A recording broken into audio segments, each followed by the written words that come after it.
Hey, Jim Remley here with eRealEstateCoach.com. Today we're talking about the 3 P's of selling any listing: price, product, and promotion. So when I'm talking with the seller, I'll bring this up. You know, selling your home is a lot like sitting something on top of a 3-legged table, and those 3 P's represent a leg. If one of those things is out of alignment, your ability to sell the home is not going to happen.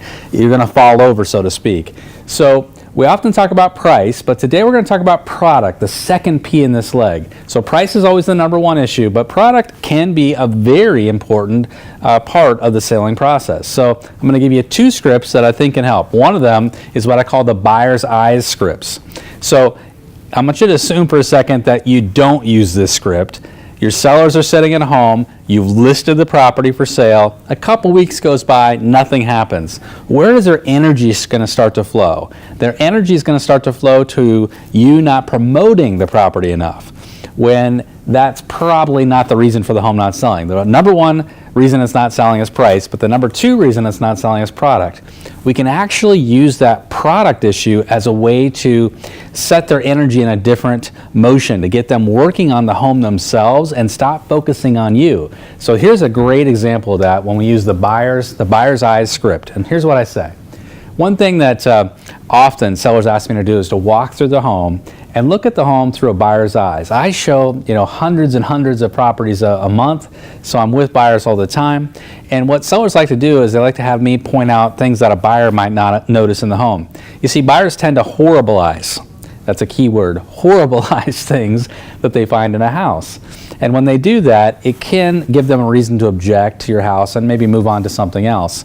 So if we can get those things taken care of, we can receive more showings and more offers, and often higher offers. So would you like me to take a quick walk through the house and look at the house through a buyer's eyes? What do you think most sellers are going to say? Most sellers are going to say, yes, of course, let me get that perspective so I can do something about the house. Then you're going to give them a quick list of here's all the things you could be doing. And you can do the same thing on the outside with the curb appeal script. We know first impression is huge. Buyer pulls up to the outside of a house. You've had this happen. You've driven a buyer up to the outside of a house. They look at the house and they say, we don't want to go in.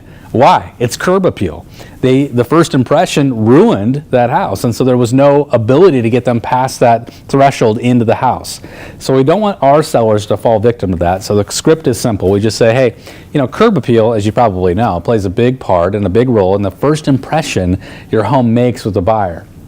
So buyers often make a snap decision, always snap decision, about a home even before they walk inside. In fact, I've had some buyers even refuse to go inside of a house based on the exterior of the home.